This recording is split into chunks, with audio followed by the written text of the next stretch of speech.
In the kingdom of Lautremont, there is an ancient tradition where humans and dragons live in harmony, connected by a pact known as the Seikoku. It is an emblem that links the master to a dragon as one. In this majestic world, the prestigious Dragonar Academy stands, a school dedicated to training the future dragon riders, who are young people that will one day conquer the skies mounted on legendary creatures. Among these students is Ash, who is an ordinary boy, or at least that is what everyone believed. His dragon still has not awakened, and because of that he is constantly ridiculed. But Ash's fate is about to change, when a mysterious force coming directly from the Mother of Dragons, who is not Daenerys, chooses him to carry a power that no one has ever had before. And this story begins with her, the Mother of Dragons, watching some injured children, and right after that she shifted into human form. She approached a boy who had lost his arm and gently called his name. The Mother of Dragons lifted Ash carefully, enveloping him in a mysterious power. Then, like a blessing, a light shone and radiated around them, while Ash's arm was gradually regenerated. Besides that, he received a special emblem on his arm. Then our scene changes, and under a moon red as blood, Ash was taken to a room. His arm is bandaged, and he is in a state of confusion, until he hears the voice of a strange woman beside his bed, trying to calm him down. While Ash is still disoriented and unable to understand what is happening, the woman suddenly lay down on top of him. Right after that, she placed a gentle kiss on his body and explained that it was a ritual, since she had been born to be entrusted to him. After this mysterious declaration, Ash suddenly woke up holding his arm, confused and intrigued by the dream he had just experienced. At the academy, gigantic dragons flew through the skies, while the students below celebrated being able to study together. In the Great Hall, the students gathered in front of the bulletin board, excited about the upcoming Dragon Riding Festival. When Ash entered the school, every gaze turned toward him, accompanied by whispers and comments. Although he tried to ignore them, some cruel remarks began to irritate him. So he tried to confront some boys, but Ray appeared in time to stop him. Followed by Max, he listened to Ash and expressed his frustration about being underestimated. Max sighed and reminded him, with seriousness, of something very important. To ease the tension, Ray quickly changed the subject, commenting about the pretty girls who would join the class. Ash was left speechless and Max sighed in disapproval. The first class then began, and it was a lecture about the Seikoku emblem, which is a symbol of the bond between a master and their dragon. When the teacher mentioned that dragons only allowed their chosen masters to ride them, and the entire class turned to mock Ash, the teacher continued explaining about the two nations. The first is Chevron, the land of dragons, and the second is Zephyros, the land of machinery and magic, reminding everyone that honor was an essential value for the students. After class, Ray approached Ash to talk, and at that moment Sylvia appeared. She scolded a group of students who were whispering and blocking the hallway. The girls were very irritated, and Ash, recognizing her, asked Ray if she was the one he had mentioned earlier. Ray, answering in a low voice, explained that Sylvia was the fourth daughter of the Empire of Knights. She is known for her academic excellence, but avoided because of her somewhat snobbish behavior. As they left the room and walked down to the lobby, Ray asked Ash if he would participate in the event. Ash refused, saying he had no partner, so he had no way to join. Ray, still persistent, tried to see Ash's mark and grabbed his hand, but Ash quickly pulled it back. At that moment, the president of the student council, Rebecca, entered the room, making all the students run toward her in excitement. Ray looked at Rebecca with admiration, daydreaming about the idea of touching her. Rebecca smiled in his direction, which made Ray believe she heard everything. Taking advantage of the distraction, Ash slipped out of the line before any confusion could arise. After the break, dragon riding practice began in the academy fields. Since Ash did not have his own dragon, he had to borrow Ray's dragon. Before beginning, the teacher gave detailed instructions, and at the signal, the students mounted their dragons and the training started. The creatures charged fiercely at each other in combat, and Sylvia, controlling her dragon Lancelot, launched relentless attacks. The teacher, unable to intervene, watched helplessly while Ray, from the outside, narrated everything with excitement. During the training, Ash remained so focused that he ended up making Bridget leap with a kind of magical force, colliding with Sylvia's dragon. A clash forced the immediate interruption of the practical class, and the instructor ran toward them to scold Ash. When he was about to apologize to Sylvia, she simply slapped him across the face and, with arrogance, placed all the blame on him, which made Ray step in to explain the situation. However, Sylvia, with all her coldness, said that Ash's dragon was probably already dead, and this provocation made the boy lose control, almost lunging at her. But Ray held him back in time, and Ash refused to retreat, demanding that Sylvia take back what she had said. She then proposed a challenge. If he managed to defeat her at the festival, she would apologize. And so, the duel between the two was officially declared. When night fell, Ash found himself once again before the girl from before, named Navi. He was unable to move, and she continued provoking him. She said this was his last night before rebirth, and, with few options, he had to endure her as she tested him. and this test here is extremely different. Unfortunately, the editor will not even be able to show it. When the sun rose, Ash was still lying down murmuring Navi's name, completely sleepy, when suddenly he was awakened by Ray's knocking. At the festival, Rebecca gave an opening speech announcing that the winner would have their name recorded in the school archives and would also earn the right to go on a date with her. Then Sylvia, arrogant as always, went to deliver her speech. She looked directly at Ash and spoke her clan's motto, giving everything of oneself, regardless of the situation. And right after that she walked away, a very unimpressive speech. When the students heard it, they began to complain, saying the speech was awful, and soon after Ash appeared, visibly uncomfortable. Then the race began and the dragons burst through the obstacles, crossing the streets and rising into the skies. When they passed through a tunnel, Ash noticed 3 students blocking Sylvia's way. Yet she did not react. Unable to stand still, our hero intervened. He made the 3 girls collide with each other, clearing the path so Sylvia could advance, even though she did not want to thank him at all. And overcoming each obstacle, Ash and Sylvia remained determined to win. Reaching a clearing in the forest, Ash stopped to rest and encouraged his dragon to do the same. He already knew the result of the duel was practically decided, since the difference between their species was absurd, but he did not feel frustrated by his defeat. He simply smiled and said it had been fun to duel with her. Suddenly, a strange sound echoed in the forest and Ash left his dragon behind, running toward the noise and finding an ancient ruin. When he approached, a voice echoed, revealing that it was a warship of the Zephyros Empire. A man suddenly appeared armed, making Ash tense. That strange guy was smiling and asked Ash's age. Ash answered that he was 16, and the man showed some surprise, since even at 16 his dragon was still immature. Ash immediately asked how he knew about his century, but the man responded vaguely, saying only that it was a curse he suffered. At that moment, a girl named Anya suddenly appeared and attacked Ash to protect the other guy. Ash fled but was chased. As they ran, Anya said it was his bad luck to have encountered them there. At a certain moment, she managed to immobilize him and was ready to kill him, but she could not deliver the final blow. Taking advantage of the chance, Ash gave her a strong kick and threw her far away. And when she prepared to strike again, the rock she stood on collapsed. Ash, with his hero syndrome, attempted to save her and ended up falling. Anya was slightly paralyzed, but her master appeared and ordered her to leave, so the two abandoned Ash to his fate. Meanwhile, on the verge of death, Ash saw that the mark on his arm began glowing intensely, and the two from earlier, already somewhere else, also felt the wave of energy that was emanating. In the middle of his delirium, Ash saw before him a large, round floating object. It was almost like an egg, and when he touched it, the object cracked, revealing a small and delicate girl. Holding her in his arms, Ash asked why she was human instead of a dragon. The image of Navi appeared before him, accompanied by enigmatic words. Ash was torn between believing and doubting, trying to understand if that girl could be his partner. As he watched, the girl awakened as if rising from a long sleep. Realizing the situation she was in, she immediately punched Ash, launching him directly into the lake. With her hands on her hips, in the way she viewed the world, she scolded him, while Ash looked away in embarrassment, trying to confirm whether she was truly his partner. When this was confirmed, Ash introduced himself excitedly, but she interrupted him, stating that in reality she was his master, and not the other way around. That left Ash without a reaction. At night, Ash secretly took the girl to his dorm room, and she criticized the room for being cramped and, without hesitation, already lay on the bed to sleep. While Ash slept deeply, she approached him, making him think she was sleepwalking. But her biting proved the opposite. Ash let her do whatever she wanted, and she even commented on his scent and bit him even harder. Early the next morning, when Ash opened the door still half asleep, Rebecca and Max were there. Rebecca calmly explained that she had only gone to check on his partner. At that moment, the girl woke up and let the blanket fall, making Max grab Ash by the collar furiously when he saw the suspicious marks on his neck. Rebecca, maintaining her composure, realized nothing had happened between them and defended Ash, saying he had slept on the floor.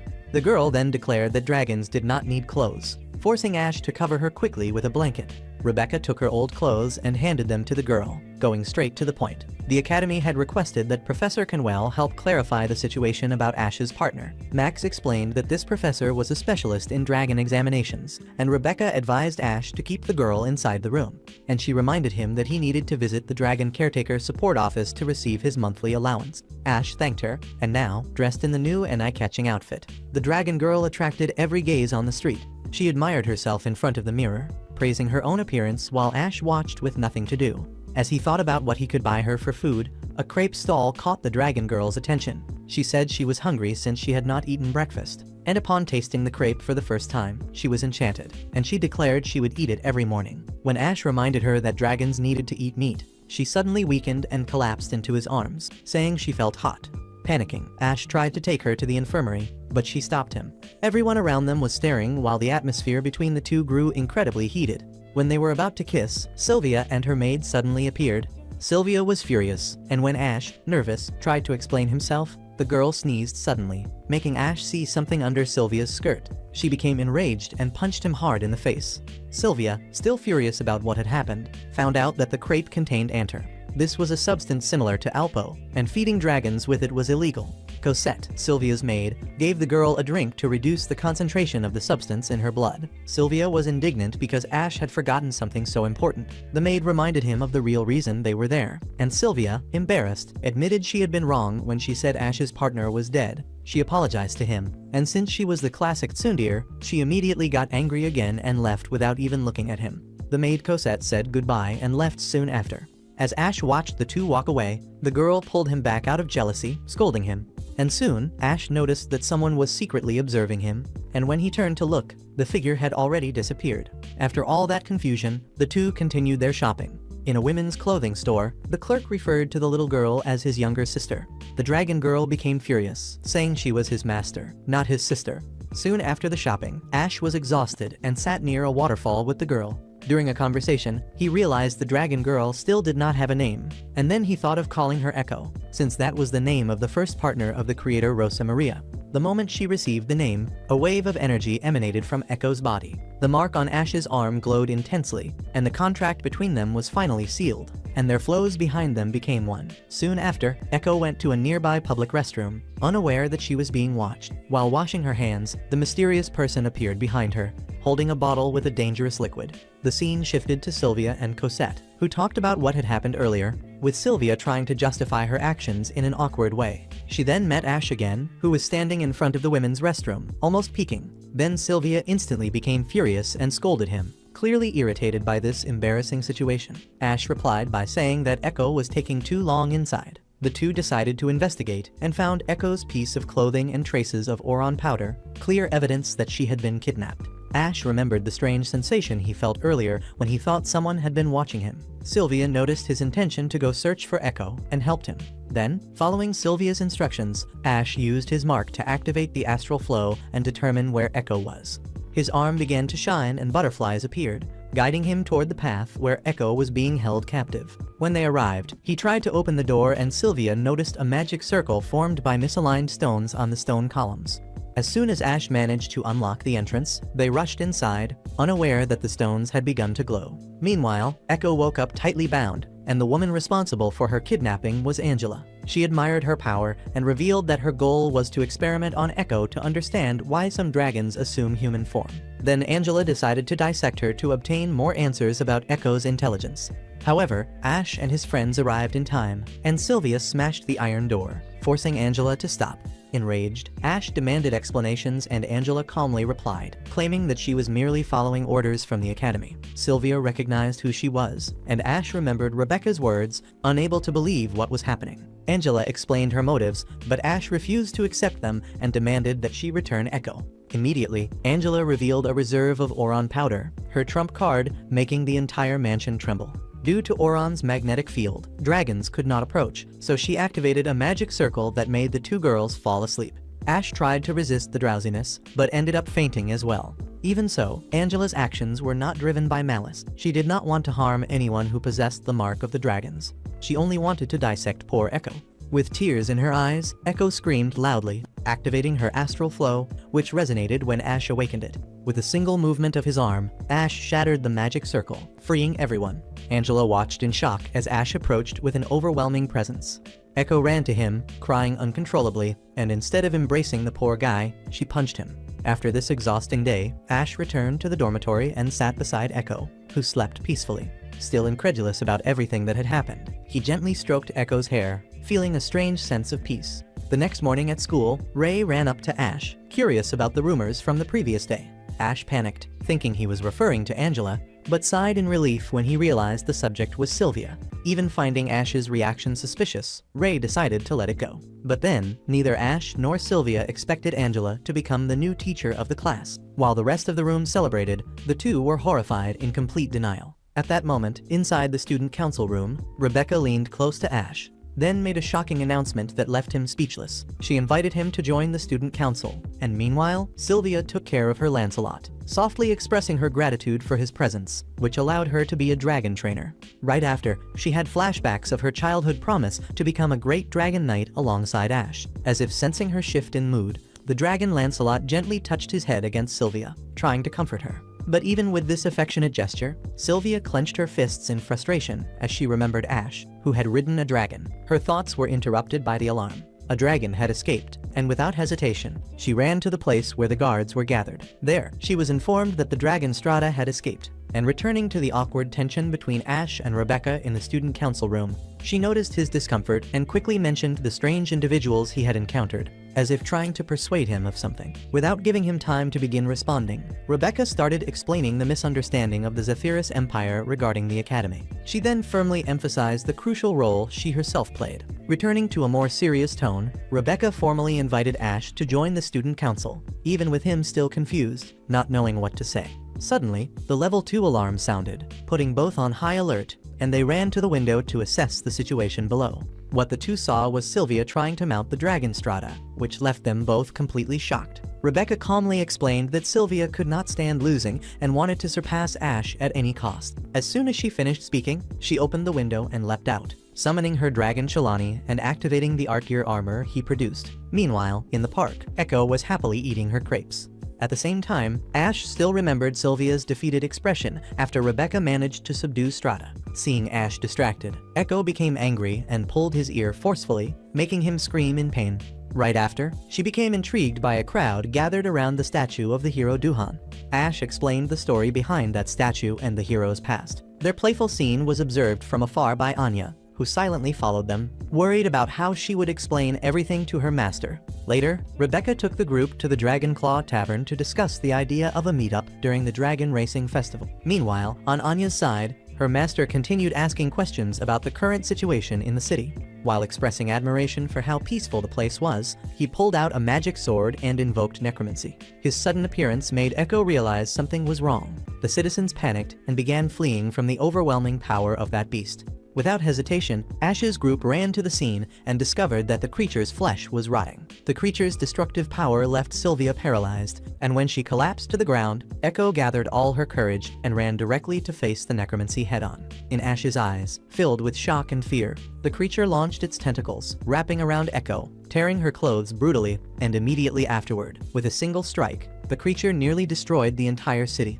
Fortunately, Rebecca managed to activate her Archeer armor in time and blocked the attack. She then summoned her legendary spear and hurled it directly at the creature. The spear did not disappoint, hitting the creature's head perfectly. But to Rebecca's despair, it regenerated within seconds and launched another attack at her. Realizing that the situation was out of control, Rebecca blocked the blow and ordered Ash to take Sylvia and flee. Hearing this, Ash ran to her and shouted Sylvia's name, trying to wake her from her fear. Seeing her hesitation, Ash slapped her across the face, bringing her back to reality. The impact worked and Sylvia regained her focus instantly. Ash asked Lancelot to approach the creature to save Echo, who had been swallowed. Without thinking twice, Sylvia launched Lancelot just as Ash hoped. Inside the creature, Echo was trapped, tormented by its tentacles. A moment later, she regained consciousness. Still dizzy, she saw Navi calmly sitting above her, introducing itself. The Navi waved its hand and showed Echo the desperate situation Ash was in as he tried to control the necromancy. With a serene expression, Navi waited until Echo realized what mattered most at that moment, creating Archeer compatible with Ash so he could fight. Meanwhile, outside the battle, Ash still fought with all his strength, sustained by an unshakable belief that Echo was still alive. Hearing Ash's determined voice echoing, she felt filled with energy and, in the blink of an eye, created a complete Archeer with all necessary accessories and enchantments. At the critical moment, Echo delivered the Archeer to Ash, who immediately synchronized with Sylvia's Lancelot, showing impressive coordination between the two. Inside the building, Anya's master already knew he would be defeated. Even so, he calmly turned and walked away, satisfied with having obtained interesting information. In the skies, Ash now rode skillfully atop the necromancy, fulfilling the creature's final wish. He summoned the sacred sword and delivered a finishing blow, completely destroying the monster. Once the creature was defeated, Ash and Echo fell freely through the sky, but both smiled while holding each other's hands, feeling they understood each other better than ever. The dark energy lingering in the air slowly dissipated, revealing the sunset. Back in the student council room, Rebecca quickly invited Ash and Sylvia to join the student council, and both accepted. After that, she kissed each of them on the cheek as part of the welcoming ritual, and raised her glass to begin the celebration of the new members. At her command, everyone lifted their cups and toasted together. And in a memory, in a dark forest, Sylvia, wounded in the leg, was sitting on a large tree. Out of nowhere, a boy her age appeared. It was Ash. Looking at her injury, he said that with a wound like that, she should give up on trying to find the mother of dragons. But the girl insisted that she needed a partner to become stronger and that she would not give up. Ash replied that he would carry her on his back and they would search for the mother of dragons together. That was a memory of Sylvia herself, from when she was only 7 years old and during the orphanage period, when the mother of dragons still granted partners to humanity. Sylvia wondered how that childhood friend was doing now, unaware that boy was Ash. The scene then shifted to Ash's dorm, where Echo slept deeply on the bed, while he, clumsy as always, had fallen into a pile of mess on the floor. He saw the plush dragon and picked it up, thoughtful, unable to remember where it came from. At school, President and Rebecca introduced the 3 new members of the Dragonar Academy Student Council. The first to step forward was Sylvia, as a member of the exclusive committee. She said that as a newcomer she expected to make mistakes, but would learn from everyone. And next came the most troublesome student in the academy, Ash. He would be responsible for general affairs. He admitted that he didn't really know how he could help, but guaranteed he would do his best. Finally, it was Echo's turn, a humanoid dragon girl and Ash's partner. Cosette had given her a beautiful, eye-catching dress, and she looked adorable as she introduced herself. Echo raised her hands like claws and let out a cute little roar, making everyone laugh. Shortly after, in the school hallway, a blushing Echo complained furiously, saying that turning a dragon into a public joke was unforgivable. Ash stepped in, explaining that Cosette only wanted to help, and that people laughed because they found her adorable, not because they were mocking her. Ash's first task as a member of the student council was to remove all flyers posted on the boards without authorization. Echo tried pulling one down with an authoritative tone, warning that he should follow only her orders and no one else's. She then looked at the poster in her hand, curious, and asked who the Silver Knight was. Ash explained that the Silver Knight was a legendary hero from the novel The Sacred Dragon Knight, the one who had defeated the necromancer and saved the city. Echo was surprised and asked if that wasn't just an Ash fan club, which made him scratch his head and laugh awkwardly. The scene then shifted to the outskirts of the city. A knight galloped at high speed while above him. A dragon-shaped airship fired deadly projectiles at a group of fleeing bandits. One of the bandits spotted a human figure in the distance and warned his companions. It was the iron-blooded Valkyrie, with long blonde hair and cold blue eyes. She advanced without hesitation, and the bandits opened fire. But she dodged every attack with movements as fast as lightning. Wielding a massive sword, she declared that she would eradicate the plagues threatening the kingdom. And with only a few strikes, she completed her mission. Back at school, in the classroom, Ray approached and patted Echo's head, praising how pretty she looked in the dress. Hearing that, Echo became angry and landed a strong punch right on Ray's face. At that moment, a girl named Jessica entered the room, introducing herself as the president of the Silver Knight fan club, accompanied by her vice president, Lyneth. Jessica explained that since they had not yet met the Silver Knight, they were there to gather information about their idol. She asked if anyone in the class had seen the hero who defeated the necromancer. Sylvia stood up and asked them to leave, since class was about to start. Speaking on behalf of the student council, Jessica laughed arrogantly, ignoring Sylvia's authority and implying she couldn't understand her grand ambition. Sylvia didn't understand what she meant, until Jessica revealed her desire to have a child with the Silver Knight. The declaration left EST and Sylvia speechless, while Echo was consumed by fury. Thankfully, Lyneth still had some sense and, adjusting her glasses, she scolded Jessica, saying that such a thing violated the club's sacred rule: innocence, sincerity, and cuteness. Jessica immediately took back what she had said and was forgiven by Lyneth. She then revealed that Sylvia had been present during a necromancy incident, so she promptly asked if Sylvia knew the identity of the Silver Knight, but got no answer. At that moment, EST asked them to leave the club, since class had begun. Right after, Rebecca appeared, saying she wanted to speak with the student council, but Jessica, in an insolent tone, demanded that she reveal everything about the necromancy case. Rebecca, however, was not the kind of person who allowed herself to be intimidated, so she stepped closer and whispered something into Jessica's ear. Immediately, the girl was shocked and ordered the entire club to leave. Later, in the student council room, EST learned that Jessica was not a noble. Rebecca explained that Jessica's family had served the Randall family for generations. That was why she controlled everything through threats. In reality, Jessica was a good girl, but her excessive desire to become a noble made her act irrationally. In that country, arc users were considered nobles, and if a commoner married the Silver Knight, she would automatically become a noble. Rebecca warned that if Jessica discovered that EST was the Silver Knight, she would do anything to obtain his future children, so to speak. Sylvia blushed, while the innocent Echo did not even know what they were talking about. EST did not want to explain, and Echo ended up finding a way to discover it on her own. When she understood, she turned red like a tomato, and Rebecca then quickly changed the subject, saying that Princess Veronica would come to Anselivan to inspect the place after an incident involving necromancy. Upon hearing that her sister was coming, Sylvia screamed in fear and hid under the table. Outside, after capturing the bandits and escorting them to the airship, Veronica changed course and headed toward Anselivan. She was eager to see Sylvia again, and in the busy streets, Anya disguised herself as a sweet flower seller and observed the movement around her, trying to find the one responsible for defeating the necromancy, according to her master's orders. However, this was more difficult than she expected, and the cheerful laughter around her made her feel out of place in the vibrant city. Back at the school, Sylvia remained dejected and downhearted, and Ash assumed it was because she knew Veronica was arriving. Cosette then decided to explain the reason.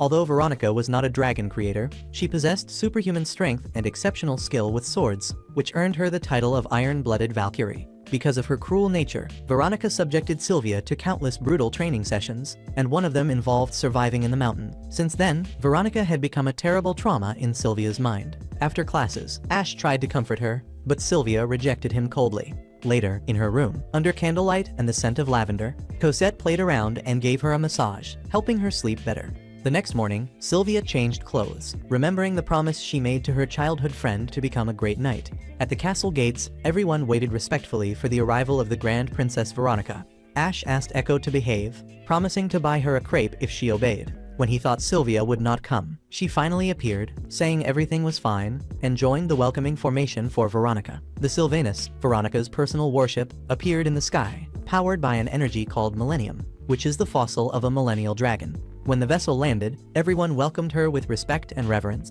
The Grand Princess Veronica stepped off the ship and immediately began searching for her sister Sylvia. She stepped out to greet her and walked toward her older sister.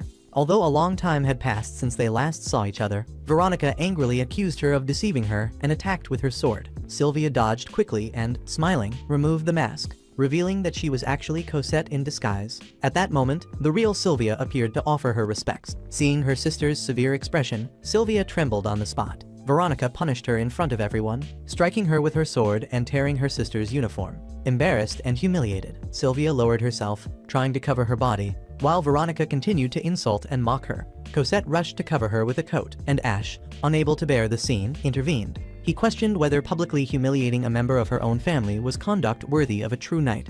However, Veronica realized he was Ash Blake and immediately ordered Glenn to take him away. The scene then shifted to a ruined house in the mountains, where Anya was writing a letter when a boy rushed in with more news. The Iron-Blooded Valkyrie had arrived in Anselivan, and the people of Tantalus had invaded the city seeking revenge, and Anya then rushed down the mountains to try to stop them. Back to the previous scene, Ash was now wearing a servant's uniform, and Primrose introduced herself as the one responsible for his training. However, she was so clumsy that she could barely perform her own tasks. The more she tried to teach the poor Ash anything. After an exhausting training session, Ash collapsed from fatigue over the table and found several books about legendary dragon riders. Curious, he picked one of them up to read, and in the school dormitory, Sylvia placed her torn uniform on the bed while her sister's harsh words still echoed in her mind. Meanwhile, Ash read with focus until he bumped into Primrose's fruit tray, which overflowed. He turned completely red and apologized, not knowing where to look, but Primrose informed him that Veronica wanted to see him. Before that, he needed to undress, because the place of the meeting was a hot spring inside the warship itself. Rosie was already naked in front of him, then signaled for the other maids to help remove his clothes by force. At the same time, Rebecca and Professor Angela were wrapped in towels and also headed toward the bath to meet Veronica. Ash did not have many ways to resist and ended up completely naked, and inside the enormous bath. Veronica began questioning them about the necromancy incident. Rebecca suggested it might have been an imperial operation, while Angela explained that necromancy was a creature resulting from the fusion of magic and alchemy. Veronica believed it was a conspiracy from Zephyros, although there was no solid evidence. During all this, Ash wondered why he needed to be present there. But Veronica did not offer many explanations. Echo was already somewhat intoxicated by that substance that makes dragons drunk, floating cheerfully through the water without a single worry. Veronica, disappointed, commented that it was astonishing how that clumsy duo managed to defeat the necromancy. At that moment, Sylvia entered the bath. She was surprised to see Ash and Rebecca, while Rose greeted her sister Cosette with excitement. The two then began taking care of Echo together, who was still a little drunk because of the Anto. Veronica then announced that she had decided to arrange an engagement for Sylvia. Since Julius had been executed for hunting dragons after inheriting the throne, the royal family was without a successor. Focused solely on war, Veronica decided to promise Sylvia in marriage to Glenn Maguire, one of her knights. However, Sylvia's dream was to become an arch-dragonar alongside Lancelot, and Veronica called this dream foolishness, especially after the necromancy disaster. Ash, unable to hold back, defended Sylvia, saying that without her and Lancelot he would never have been able to defeat necromancy. He stated that he could not understand why Veronica judged her sister's strength without ever witnessing it. Smiling, Veronica declared that there would be a competition the next day, and she expected Sylvia to prove the value of her dream in that competition. The next morning, in the immense arena, enormous dragons were positioned for the tournament. From the observation booth, Echo wanted to go down to play but could not, and she blamed herself for being born in that form. But Veronica comforted her, saying that one day she would understand the reason for being born that way. Down below, the sound of the whistle marked the beginning of the competition, and a ball was launched into the air. Sylvia, riding her dragon Lancelot, grabbed the ball and advanced, breaking through the enemy defenses. But the moment she was about to score, the giant red dragon stole the ball, and the opposing team made the first point. In the next round, the same thing happened, and Sylvia, leading the attack, could not overcome the quick and unpredictable movements of the red dragon, Chalain. In the end, both Lancelot and Sylvia were knocked down and defeated. When she regained consciousness, Sylvia realized she was in her room, carried back by Ash. She felt deeply frustrated by the loss, and at that moment Rebecca knocked on the door and entered, bringing a guest Glenn. He came under Veronica's orders and informed them that the princess would visit the city the next day, but Sylvia would not be allowed to accompany her. Instead, she was to go to the Church of Valeria alone to pray and repent. Before Glenn left, Sylvia asked whether he truly wished to marry her. Glenn answered coldly that he was merely following Veronica's orders. Outraged, Ash stepped forward and questioned his attitude. But to Glenn, Veronica's commands were absolute. Even if she ordered him to die, he would obey. He also reminded Ash to remember his own place and stop acting so arrogantly. Sylvia realized that Glenn had changed completely since Julius's execution, condemned for dragon hunting. Veronica had taken him in because she possessed enough strength to control a knight as talented as he was. Rebecca then informed Ash that the student council would meet the next morning to discuss the royal observation event. Sylvia would not be invited, since she was injured. And on the next morning, Ash went to the council's meeting room. He ended up being knocked over by Echo, who jumped onto him. She was completely drunk because of the enter-suites. Ash even tried to push her away, but Echo innocently lifted her skirt, revealing her extremely inappropriate underwear. Ash found the enter-suite right in her mouth, but before he could remove it, Echo planted a huge kiss on him and left the suite for him, and he collapsed into a deep sleep right after. Soon after, it was revealed that the one who had given the sweets to Echo was Rebecca herself. Inside the room were her, Ash, and Max. The president then declared that they would follow Veronica on her next mission. She explained that 5 years earlier, the Lord of the Mountains had attempted to assassinate Veronica, but failed and vanished without leaving a trace. Now, the one they had to keep their eyes on was Avusha, a high-level and extremely dangerous criminal. On the next day, while the citizens worked on rebuilding the city, Veronica arrived. Echo became very sad when she saw that her favorite crepe shop had been destroyed. Ash said he could lend her his art gear and promised to buy many crepes afterward. Meanwhile, in the Church of Valeria, Sylvia prayed with devotion and repentance. Suddenly, she heard Jessica's voice praying as well, asking to receive the seed of the Silver Knight. Sylvia reprimanded her, saying that Saint Valeria was the guardian of justice and not a patron of fertility. The two started arguing until the church ceiling exploded. Terrorists and a huge dragon descended from the sky, and on its back was a criminal, Avusha. Then, in another scene, we see a column of black smoke rising from one of the buildings, drawing the attention of people on the streets, among them, Ash and Veronica's group. Glenn, standing beside the princess, commented about her return, and Veronica averted her gaze as she prepared to leave. But Ash stopped her, saying something about the princess possibly being at the church. Veronica's expression was enough to confirm the truth, and the scene shifted to the Sylvanus ship, where a signal from the Church of Valeria had been received. On the screen appeared the image of Avusha, confirming her presence in the church, which startled even Ash. Avusha and Veronica exchanged harsh words, but soon the enemy revealed a terrifying sight. Jessica was tied up, wearing only her underwear, with an expression of pure despair. At her feet was an armed bomb, and not only that, Avusha had also captured several other hostages. The princess's gaze became as cold as steel, and before leaving, Avusha delivered only a taunting message filled with desperation and challenge. While the others showed fear, Veronica remained unmoved, saying that such threats were nothing but foolishness. Given the situation, she declared that she could use the Sylvanus to bombard the church. Hearing this, Ash panicked, unable to accept such coldness. Inside the church, Avusha positioned her guards with precision, avoiding any mistake that could jeopardize the plan. Among the hostages was Sylvia, who looked at Jessica with deep concern. Remembering Jessica's words and actions, Sylvia felt torn, thinking she herself should be in that position instead of Jessica. Beside her was Anya, who considered reacting but hesitated, unable to move. Suddenly, the cry of a baby startled everyone. Forcing a smile, she tried to calm the child, even while trembling with fear. Meanwhile, on the Sylvanus ship, Veronica's idea of opening fire caused an uproar, but Rebecca quickly intervened, saying she had a solution. She whispered the plan into the princess's ear, and soon after, West was shown approaching the church alone. Rebecca said that this was part of the plan to rescue the hostages. West was supposed to serve as a distraction, buying time for the infiltration team to act. Before leaving, he had asked Echo to create a set of arc gear for him. And back in the present, West requested entry into the church, saying he had come to negotiate. Avusha's soldiers led him to her. But instead of starting a diplomatic conversation, West spoke in a direct and provocative manner, frightening the hostages even more. What truly left him speechless was discovering that Avusha wanted to see Veronica suffer. Avusha wanted to make her lose the people she loved the most. Meanwhile, Echo pushed herself to the limit to create the arc gear. The ship appeared behind her as she worked, with a carefree expression and still making jokes.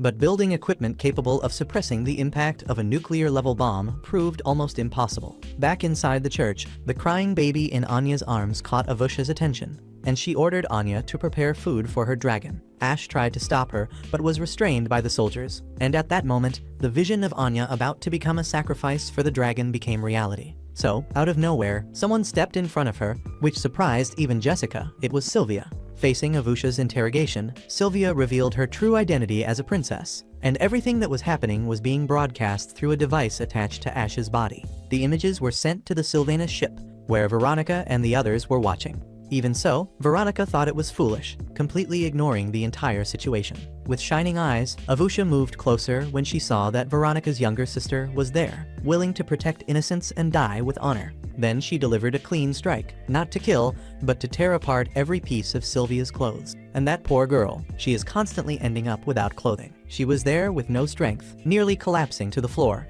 But at that moment, painful memories filled her mind. Her relatives mocking her, her colleagues, and the people who only saw her as an arrogant noble. As Avusha had said before, without royal garments, she was nothing more than an ordinary woman. But instead of letting that pain take over, Sylvia stood up and took the enemy's words as motivation, and the strike as something that shattered the cowardice inside her. It was as if she had been reborn, and her determination surprised everyone. While Avusha was stunned, Glenn and Rebecca emerged from underground, positioning themselves in front of Sylvia and the hostages as a protective shield. Without hesitating, they attacked first with powerful and precise strikes, taking down Avusha's soldiers and forcing her to retreat. Seeing the situation, Ash broke free from the soldiers' bindings and advanced without hesitation, but he was intercepted by Avusha's blade. Behind her, a massive dragon roared, ready to attack. Avusha ordered it to charge at Ash, and in the middle of an intense flash, everyone witnessed the impossible. Ash stopped the dragon's strike with his hands, unleashing a crushing aura. Thanks to the armor created by Echo just in time, Ash quickly defeated Avusha's dragon. The cannon and his arm fired a freezing blast, which ended up sealing the church, the bomb, and Avusha herself, preventing her from detonating it. That moment left a mark on everyone present, and in the end, everything was successfully contained. However, Jessica, taking advantage of the situation, jumped onto Ash, trying to cling to him right there in the sanctuary. Fortunately, Rebecca stopped her in time, knocking her down with a precise strike. And then Ash walked toward the great statue at the center of the temple. There, he found Sylvia, exhausted and sad. But instead of reprimanding her, Ash praised her with pride, saying that she had done the best she could. Seeing that she could barely stand, he crouched down and told her to get on his back. Sylvia, a bit confused by the gesture, ended up accepting. And as soon as she leaned on him, she felt safe, as if all the weight she carried had vanished. That night, in the mansion, while Ash slept peacefully, he was awakened by screams and loud noises. It was Jessica once again. The girl did not leave the man alone, and the two began arguing. And in the middle of the chaos, Echo appeared furious and delivered a strong kick to Jessica, knocking her unconscious. Ash did not escape unscathed either. and the next morning, the three of them went to meet Veronica. Once they arrived, they discovered that Avusha was also present, and that everything had been staged by her and Veronica to strengthen Sylvia. However, Avusha's search for her missing sister was genuine. In the end, everything was resolved, and peace began to return to the city. Then, the image of Echo running through the dark night appeared. She ran non-stop, gasping, until she tripped and fell. Suddenly, tentacles of unknown origin emerged and wrapped tightly around her body, while sinister eyes watched her. The next instant, she was completely subdued, but it was nothing more than a nightmare. And Echo woke up frightened and breathless, the sound of her breathing echoing in the silent room. When she looked toward the foot of the bed, she noticed something very strange. Terrified, she ran to the bathroom and returned paralyzed. The noise ended up waking Ash, who sat up and asked what was happening. He assumed it was a blood crystal, something dragons excreted, and wanted to check. Echo became embarrassed and refused, but with Ash's insistence, she eventually gave in. That was when Ash noticed that Echo had wet the entire bed, and without thinking, he made a joke about the incident. Shame overwhelmed her, and she turned red like a tomato, striking Ash because of his poorly timed joke. Somewhere else, in a restaurant, the owner seemed bored, and her employees had gotten married, causing her to lose 3 excellent cooks. After some conversation, she realized that Annie had applied to work there. Instead of placing her in the kitchen, the owner decided to put her in customer service. And back to Ash. He was walking with Ray on the way to school, and the two of them talked about joining the training camp together. Then, we see the Academy's auditorium, where a teacher read the names of those selected for the camp. When the name Luca was announced, a murmur spread through the place. According to Ray, Luca Saarinen is the secretary of the student council, and she had not appeared in class for 3 months. When everyone thought the list was over, the teacher revealed a special summons, made exclusively by Rebecca. Without hesitating, he announced that Ash himself had been invited, and he was very surprised by this. In fact, the entire auditorium was in shock. Later, in her office, Rebecca explained to him that the decision was logical, since his abilities had already been proven. He had defeated powerful enemies, and he had a high-level partner at his side, which was Echo. For that reason, he was worthy of representing the Academy in the special training. The entire conversation between Ash and Rebecca was secretly overheard by Jessica and Silver, who listened to everything behind the door. However, Max appeared suddenly with urgent news, and upon entering, ended up exposing both girls. The reason for the haste was alarming a fire had broken out somewhere in the academy. The 4 of them ran to the place, and once inside, they found a coffin. Inside it was a girl, completely calm, as if nothing was happening. Jessica, terrified, screamed in despair, but to everyone's surprise, the girl stood up. The smoke coming from the room was actually from fires burning around her, and the young woman apologized for the misunderstanding. After some questions, it was discovered that the girl was Luca Saarinen herself, the same one mentioned by the teacher in the auditorium, a fact confirmed by Rebecca. She mentioned that Luca belonged to the elven race, known for their extraordinary skills in alchemy and potion crafting. In addition, Luca had broken Rebecca's record, becoming the youngest dragon tamer in history. But there was a problem: Luca had been unable to ride her dragon for 3 months. Rebecca also revealed that if the astral flow between Luca and her dragon did not stabilize soon, the dragon's life would be in danger. Meanwhile, Echo finished washing her blanket, and now she was in a good mood and began folding it. But then she remembered the terrifying image from her nightmare. Frightened, she ended up tearing the fabric in half, and on the other side, Ash seemed thoughtful, remembering Rebecca's words about Luca and her dragon. Anya, on the other hand, was taking a bath at her new job, but she could not get Ash out of her head and ended up slipping on the floor. Even so, when she saw her reflection wearing the elegant waitress uniform, she gave a small smile. Back to Ash, he carried a bag of food for Echo, and as soon as he called her name, she ran and hugged him tightly. While he watched her eat, he was surprised to see her silently crying. Echo told him about the nightmare that still tormented her, and about a feeling of disgust and fear that she could not forget. Later, already at night, the room became silent, and suddenly Ash's voice was heard. He had laid down beside Echo. She, surprised, thought he wanted to help her sleep peacefully, but Ash explained what he was doing to prevent her from wetting the bed again. Echo, furious, delivered a kick that launched him against the wall, and then she slept peacefully. The next day, already in class, Echo dozed off during the teacher's explanation, and Ray interpreted the scene completely wrong. When he looked out the window, he saw Luca, and she had indeed returned to school. Luca approached her dragon, and even separated by a wall. The bond between them was still perceptible. But when she remembered the moment she fell from the dragon's back and the roar he let out, Luca was overtaken by fear and ran away. Ash witnessed this and ran to Rebecca asking for help. since he had experienced something similar with Echo. He understood what Luca felt and wanted to help her. Rebecca replied that there was a way, but the risk was extremely high. Ash would have to ride Luca's dragon, just as he did with necromancy, to understand its emotions. Thus, Echo, Ash, and Sylvia went to Luca's room. Before they could say anything, she was already fascinated by Echo's horns and jumped on her, hugging and biting. When the confusion settled, Ash managed to speak and asked Luca to go to her dragon's stable, where Rebecca awaited them.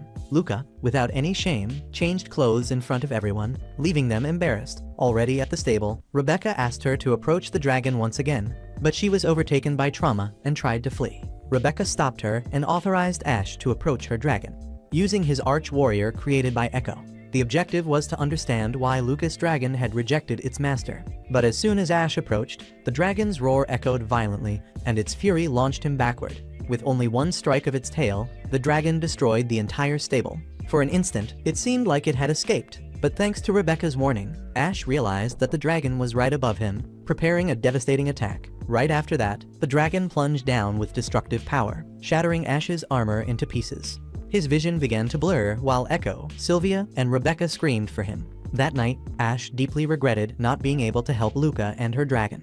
Rebecca even tried to encourage him, commenting that the field training was approaching and would be a good opportunity to discover the truth about the bond between them. Upon hearing that, Ash immediately offered to convince Luca to participate. Meanwhile, in her room, she was relaxing in a hot bath, but old memories surfaced. The happy moments with her dragon when he was still small, taking his first clumsy steps. She smiled as she remembered how she held him, full of pride, and suddenly Ash's voice sounded from outside the door, asking if she was all right. Moments later, Luca invited Ash and Echo inside and served them tea. Ash apologized for not being able to understand the dragon's emotions, and noticing that Luca fell silent, he quickly changed the subject, talking about the training. Ash said that she needed to face her dragon again, because that was the path destined for both of them. And the atmosphere between the two became quiet and heavy with tension. This ended up irritating Echo. Suddenly, she flipped the tea table in anger, pointing at Luca and accusing her of being weak and cowardly. Ash tried to restrain her, but he ended up being scolded as well, and refusing to back down, Ash raised his voice and argued with Echo. While the two of them exchanged harsh words, Luca silently reflected on his statements. She remembered the joy of flying on her dragon's back, and in the middle of those memories, she made her decision. She would join the training alongside Ash and Echo. That same night, Anya's mentor, Miguel, appeared in her room and reported his mission about observing Echo's west side. Then, she mentioned the training camp, and her mentor recalled the tomb where the ashes of young dragons were used in experiments. And in that tomb was where they were kept. He ordered Anya to continue monitoring the group and said they would meet again during the training. When Anya left, Miguel remained alone in the darkness, reflecting on Echo and the descendant of Avalon, and declared that he would destroy her without fail. Looking at his own trembling shadow on the wall, he released a sinister laugh, as if he were conversing with someone named Julius through it. The next morning, as planned, the students gathered and departed for the camp. Rebecca traveled with Luca, offering gentle words of encouragement along the way. Nearby, Max walked in frustration because he had to accompany West. He complained and warned him not to touch his dragon, and Sylvia and Echo were assigned to travel together. Echo took control of Lancelot with excitement, leaving Sylvia completely lost. Suddenly, Echo extended her hand and touched Sylvia, making her jump and cry out. Sylvia even tried to stop her, but Echo insisted. She complained that West only paid attention to women with perfect bodies, like Sylvia and Rebecca, ignoring her completely. Convinced that this was some kind of dark magic that was redirecting West's attention, Echo became even more curious and began feeling Sylvia's body. Sylvia panicked and begged her to stop. And when they arrived at the training site, Rebecca took the lead and explained the instructions firmly. All the students listened attentively, which made West tense without realizing it. But soon Rebecca softened her tone and smiled, suggesting that everyone have a little fun in the river. The idea was well received by everyone, and the students dove into the icy waters, enjoying themselves together. At that moment, a student noticed Angela walking alone toward the forest. When asked, she did not answer clearly, saying only that it was a secret matter. Meanwhile, West was about to leave the river, but was suddenly dragged by Jessica's dragon, which carried him downstream at full speed, leaving him completely dazed. On the other side, Sylvia was deeply embarrassed, wearing the extremely revealing swimsuit that Cassette had brought for her. She tried to refuse, but Cassette firmly insisted, ignoring all of her protests and forcing her to change. The boys became excited upon seeing the seductive silhouettes of Rebecca and Sylvia. Sylvia, deeply embarrassed, complained to Cassette about how bold that swimsuit was. Cassette simply gave a mischievous smile and mentioned that West, right at that moment, was being dragged downstream by Jessica, racing past them at high speed. Riding on Lancelot's back, Echo declared that she would stop Jessica, and Sylvia immediately joined her in the chase. Caught in the middle of all that chaos and overwhelming feminine energy, West screamed desperately, completely unable to control the situation. That night, West noticed Luca walking alone through the forest and, worried, decided to follow her. Anya, who had been secretly observing him, also began to trail them, and West followed Luca to a small lake hidden in the woods, where she slowly approached her dragon. With a trembling voice, Luca expressed her feelings, saying she wanted to stay with him forever and fly together one more time. But when she reached out, her dragon roared in protest, rejecting her touch. Sad and confused, she could not understand his reaction. Annoyed by the situation, West confronted the dragon, warning in a stern tone that he would use his own strength if necessary. Enraged, the dragon lunged at West, who, without armor, could only dodge the attacks desperately. Seizing a brief moment of distraction, West jumped onto the dragon's back. But just when he thought he had control, a red magic circle shined above his head. The dragon activated its rejection spell, launching West far away with devastating force. Severely injured, West lost consciousness, and Anya watched everything from afar as she remembered the day West had saved her. With a heavy heart, she decided to help him, dragging him away from danger. Sometime later, West awoke inside a spiritual realm, a mystical place known as the Dragon Armor Workshop, a domain reserved for souls, and the vessel had summoned him there to show the dragon's emotions. The dragon wanted to apologize for hurting him and revealed that its back belonged only to Luca. The vessel explained that 3 months earlier, during an aerial dance training session, Luca had fallen from the dragon's back, and since then it had rejected her out of fear of hurting her again. Finally, the vessel revealed that the dragon had only 5 days of life remaining. A soft light enveloped West, and he woke up again in the real world. To his surprise, Luca was completely naked and holding him tightly in her arms, believing it would help lower his fever. West quickly regained his senses and told her everything he heard from the vessel, and it truly helped lower his fever. With that, Luca understood the dragon's feelings and ran to find him, because that was the 5th and final day of training. Meanwhile, Angela finally reached the tomb of the legendary dragons, where she found a book of ancient contracts and began reading it. She discovered records about the war between the two factions of a forgotten era. Then Miguel appeared, calling her Annie, the nickname Prince Julius used for her. Confused, Angela barely had time to react before she was knocked out by Anya. Miguel ordered her to be killed, but some mysterious force prevented him, forcing him to retreat with Anya to prepare future plans. Back at the camp, when Ash woke up, Echo hugged him enthusiastically, while Rebecca and Sylvia approached to check his condition. At that moment, Luca returned running, calling her dragon's name in desperation.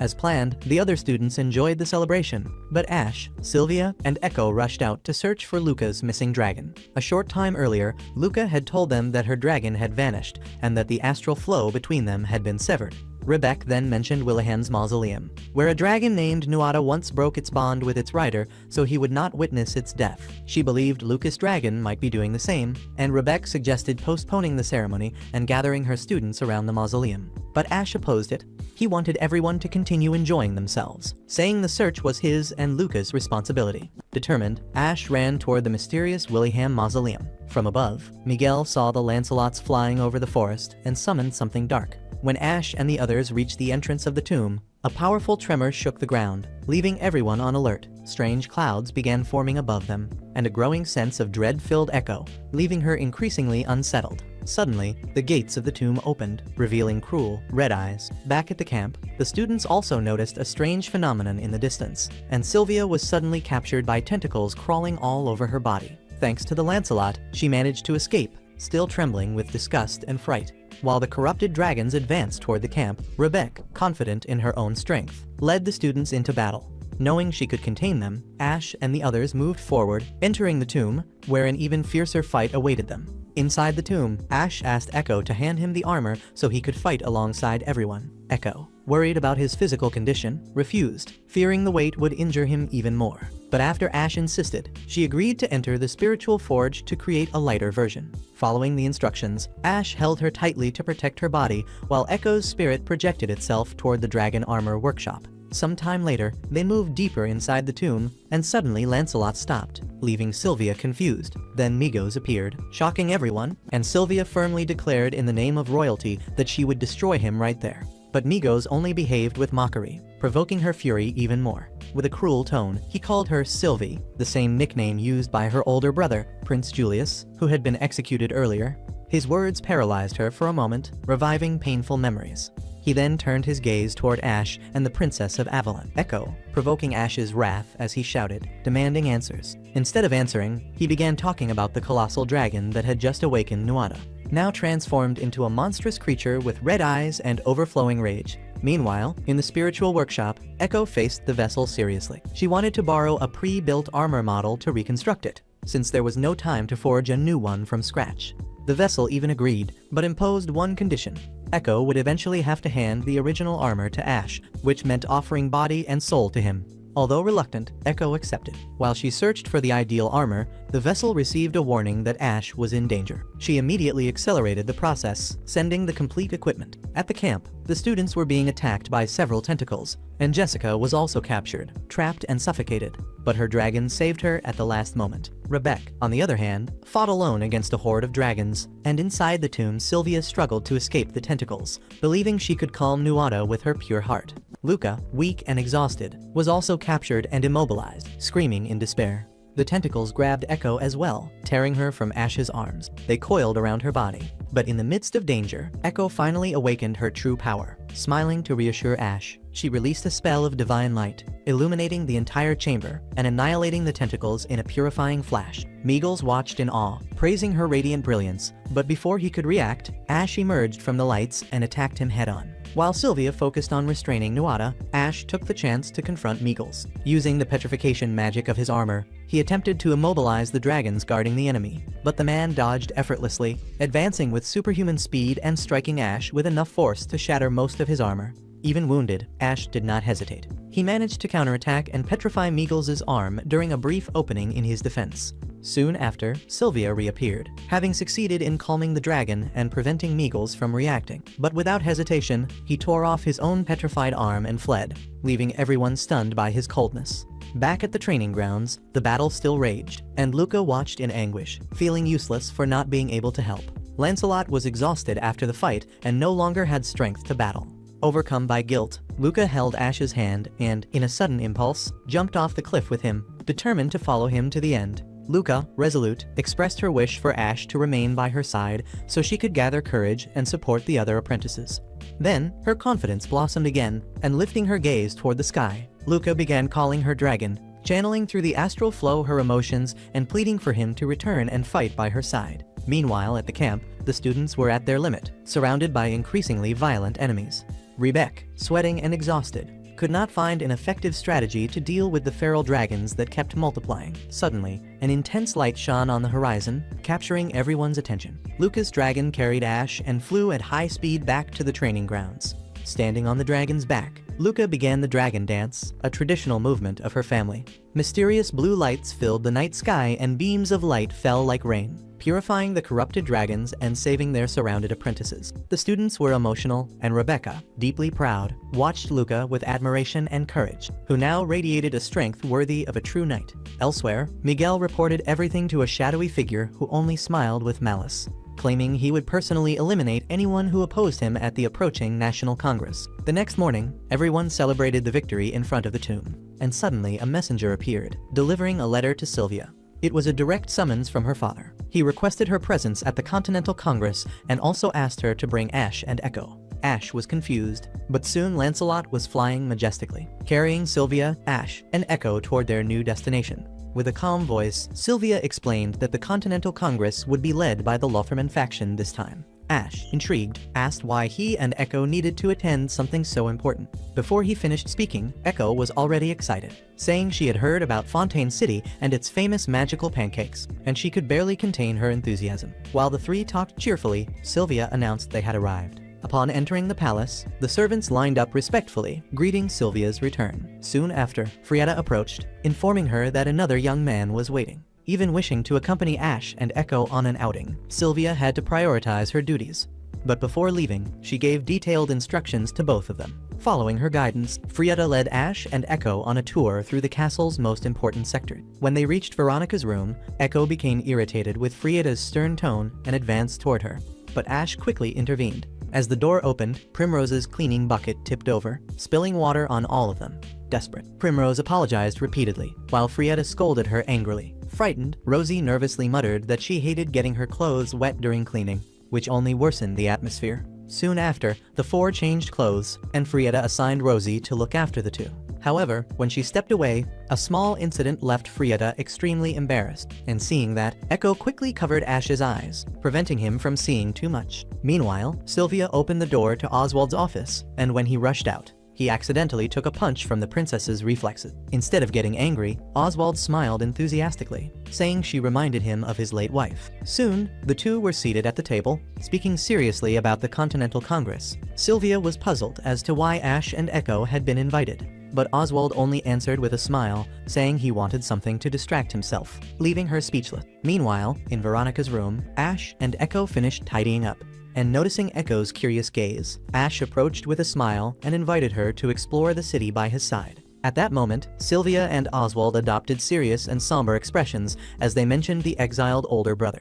Leaving the office, Sylvia silently criticized Oswald's blatant lie, feeling uneasy about the subject. When night fell, the city lit up and the glow left Echo amazed. She ran from one side to the other, full of curiosity, asking questions about everything she saw. Ash and Rosie accompanied her, taking her to eat and enjoy the surroundings. What they didn't know was that Anya watched them secretly from afar, following their every step. Later, Ash apologized to Rosie, who was exhausted and lying on a bench. But before the conversation grew more serious, Echo shouted for Ash, demanding that he buy a pancake for her. While she continued asking excitedly, Ash turned red upon seeing several couples embracing around them. Echo, not understanding, observed the scenes with curiosity and even embarrassed. Ash tried to explain what it meant. The atmosphere became surprisingly romantic, and Echo even blushed for him, allowing Ash to hold her hand. Both grew even more flustered when a couple kissed passionately right in front of them. But the romantic moment was abruptly interrupted when a dirigible with the emblem of a strange family appeared in the sky, cutting through the lighthearted mood. At some point, Cassette had appeared behind them, carrying Rosie on her shoulders, and her sudden arrival made the two separate immediately. Back at the palace, Ash and Echo had just changed clothes to meet Oswald. When Sylvia entered the hall wearing a stunning dress, Ash could not contain his compliments, which made Echo clench her teeth in jealousy and grab him angrily, while the two of them were making a lot of noise. Frieda walked in calmly, announcing that the banquet was ready.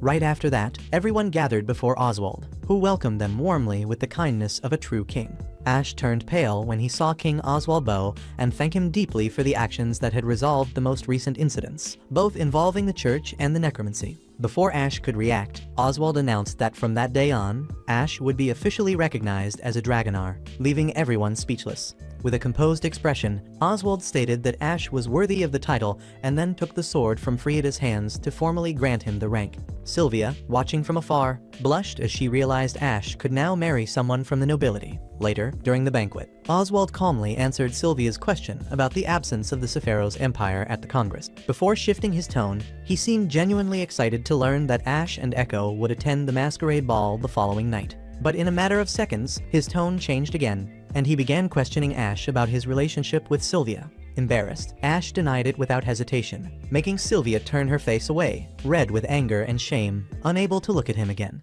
The scene then shifted, showing Anya running excitedly when she realized Migos was still alive. But she stopped abruptly once she noticed his strange behavior, and as she observed him, she praised his own arm with a disturbing expression. Soon after, Klaus's refined voice echoed through the hall, revealing details about Migos' past and answering Anya's doubts. Faced with her frightened gaze, Klaus activated the magical device Yggdrasil, declaring that the tests would begin the following day. Migos' cold and calculating tone made Anya repeat the question, and confused, she listened as Klaus explained that she would have to kidnap Echo for the experiment to succeed. That same night, Sylvia woke up from a nightmare, reliving the image of the necromancy attacking. The dream made her realize that the dragon belonged to her exiled brother. As she walked in a hurry, she was intercepted by a few people. Veronica, always perceptive, understood that Sylvia intended to search for the remains of her brother's dragon. How she figured that out, I do not know. And just as Sylvia feared, Veronica revealed that dragon bones had been stolen throughout the entire country. That information strengthened her conviction that Migos was, in fact, her missing brother. Afraid Glenn and Veronica wouldn't believe her, Sylvia began recounting every clue and piece of evidence she had gathered so far. With a firm gaze, Veronica ordered Sylvia to keep everything absolutely secret, since this involved the survival of the Lautréamont kingdom. because her clothes were dirty. The corset suggested Sylvia take a bath and, to help her relax, accompanied her to a hot spring. Meanwhile, in the dressing room, Primrose was helping Echo try on some clothes, but nothing seemed to satisfy the young dragon girl. In his room, Ash sat with his head down, unsure of what to wear. When Sylvia knocked on his door and entered in silence, she sat beside him without saying a single word. The silence between them became so awkward that Ash ended up asking if she wanted to say something. After thinking for a moment, Sylvia chose to open up, sharing her worries and uncertainties with him. In the dressing room, Echo had already tried dozens of outfits, but still wasn't satisfied. Poor Rosie began crying out of exhaustion because of the girl's stubbornness. Echo wouldn't calm down until she found something that made her look prettier than Sylvia. But for that to happen, she'd need to be born again. Or take on that Navi form of hers, because then she'd finally manage it. Trying to comfort the dragon girl, Rosie gently explained that Echo was a dragon and not a human. Ash, however, was human, and one day he would fall in love, get married, and have children. Those words struck Echo deeply, making her run off in despair. And Rosie had said it gently. Imagine if she had actually wanted to offend the poor dragon girl. Back in the room, Sylvia told Ash she had discovered that Migos was actually Prince Julius. An emperor unable to accept such a revelation had tried to conceal the truth, and she remembered everything. The stolen relics, Migos' words in the graveyard, and the first necromancy.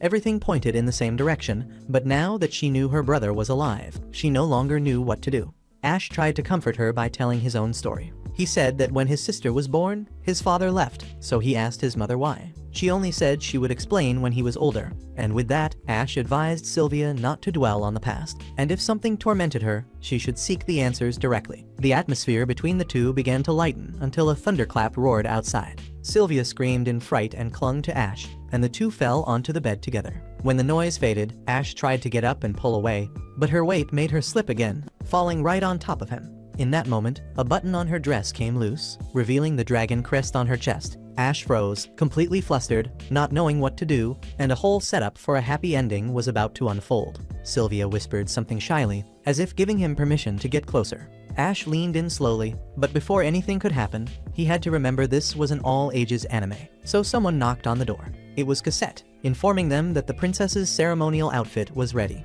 Embarrassed, Sylvia rushed out, leaving Ash paralyzed. Unfortunately, nothing worked out for our boy today. Outside, Echo ran through the rain, her heart heavy with Rosie's words. Deep down, she already knew that love between her and Ash was impossible. But even so, the pain was overwhelming. She tripped, fell face first onto the ground, and cried bitterly beneath the stormy sky. Inside the castle, Ash searched for her desperately, but couldn't find her anywhere. Out in the distance, lost, Echo ended up before an ancient ruined structure. And there she spotted Anya and the group members her clan disguised as they infiltrated the castle. Soon after, Rosie also went out into the rain looking for Echo. But she was caught off guard when she came face to face with Anya, who was armed with a pistol. Without thinking, Echo screamed, revealing her position to save Rosie. Meanwhile, Ash found Cassette and told her both of them had disappeared. Cassette reassured him, telling him to attend the ball as planned while the servants split up to search. The ball began with everyone wearing elegant garments and shimmering masks. The hall overflowed with laughter and joy, but Ash remained alone on the balcony, staring at the horizon. Sylvia approached and tried to comfort him, saying Cassette would soon find Echo and Rosie. Suddenly, Ash saw Miggles walking in, and instinctively he tried to stop them from entering. But Sylvia held him back, reminding him they wouldn't dare cause trouble there. Meanwhile, aboard a distant ship, Anya stood under the shower, recalling the earlier events. She had been forced to shoot Echo after the girl took down 3 of her subordinates and charged at her. Back in the hall, Ash continued watching Klaus closely. Sylvia advised him to relax, saying the enemies wouldn't act in such a public event, and thanked him for being honest with her that night. Inside the castle, the servants informed Cassette they hadn't found Echo anywhere. Her gaze then turned toward the nearby ruins, the only place still unchecked. Meanwhile, at the ball, Klaus invited Sylvia to dance, and without hesitation, she chose to dance with Miggles instead of him. At the ruins, Cassette found a pair of wooden sandals and bloodstains on the ground. Soon after, Rosie was found unconscious nearby. Back in the hall, Sylvia danced with Miggles and used the opportunity to stare directly at him, asking whether he was her brother or the missing one. Miggles stayed silent, only smiling in an enigmatic way.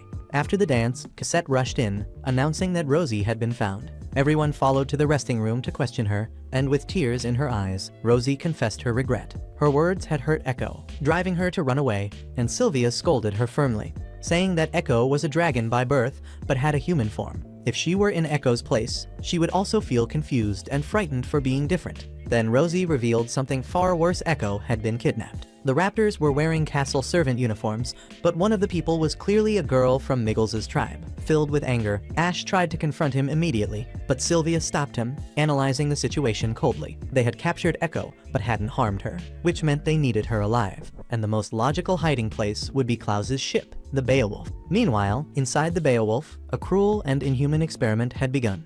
Dr. Albert ordered the injection of life wave column number 11 into test subject Alpha, and that test subject was none other than Echo. The scientist explained that the injected life energy was extracted from the Millennium, a gem formed from the ashes of millennia-old dragons, able to awaken the hidden power of a dragon, even one who never became a maestros. When serum number 12 was injected, Echo screamed in pain, but soon her body stopped reacting. Cold and merciless, Albert ordered the dosage to be maximized. Tentacle-shaped chains erupted from the floor and completely restrained her, cutting off her astral bond with Ash. Tears streamed down her face, and only in that moment did she understand her true feelings for Ash.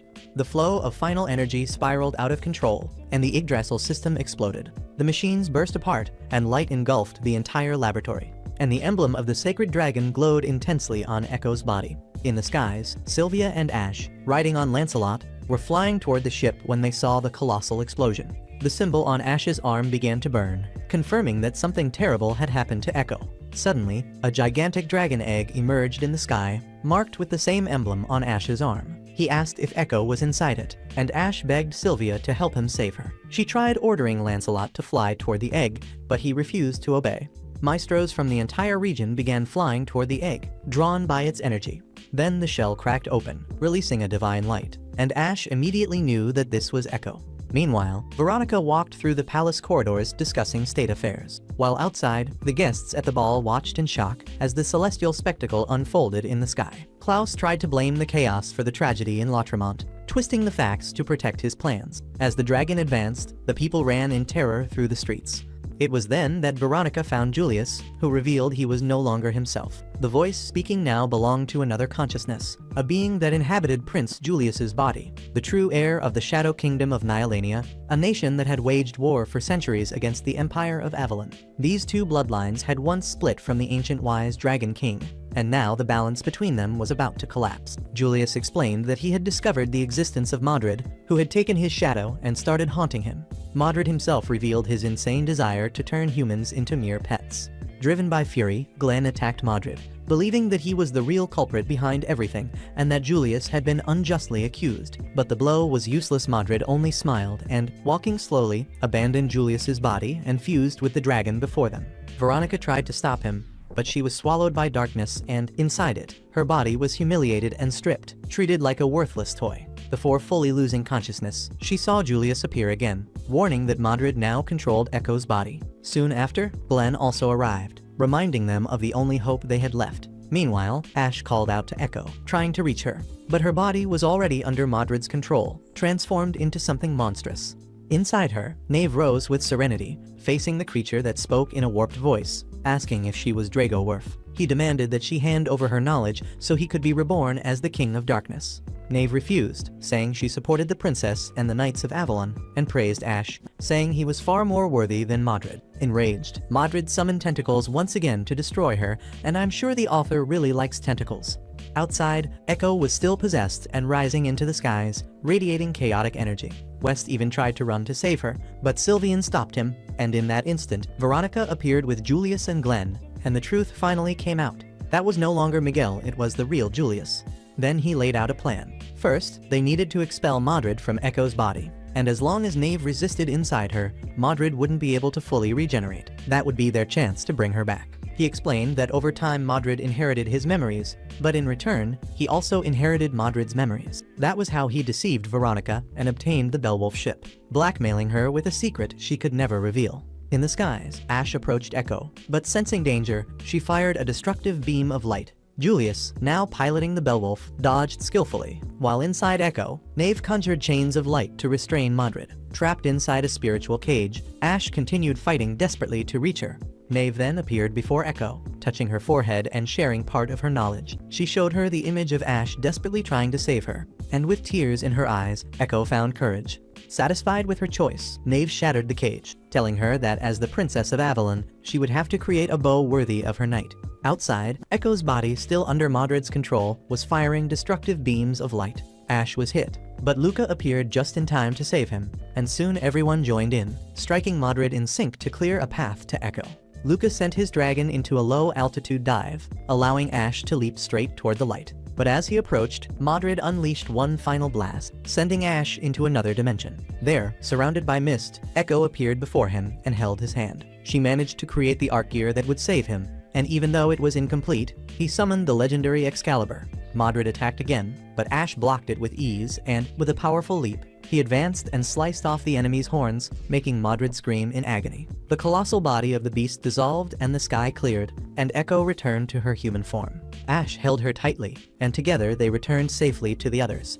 A world once drowned in darkness began to shine again. Later, Anya was captured by the soldiers while trying to escape, collapsing from exhaustion. Ash was resting in his room, worn out, and Modred had survived, slipping away into the shadows. And after the destruction of the Continental Parliament, Klaus fled and Julius declared that this would be a new beginning. The rest would now depend on politics and reconstruction. Everyone said their goodbyes to Ash, promising to see him again at the Dragonar Academy. And in the room only the two of them, Ash and Echo, remained. She sat shyly at his side, and Ash began saying he wanted to become her knight. But Echo interrupted him and, with a calm gaze, said that she didn't want a knight, she wanted something different. Surprised, Ash looked into her eyes, and in silence, she leaned forward and kissed him. And that gesture sealed their new fate together. And this is where our video ends. I hope you all enjoyed it. Don't forget to leave a like, because it helps the channel a lot in bringing more content like this to you. Thank you all very much. God bless you. Thanks. See you next time.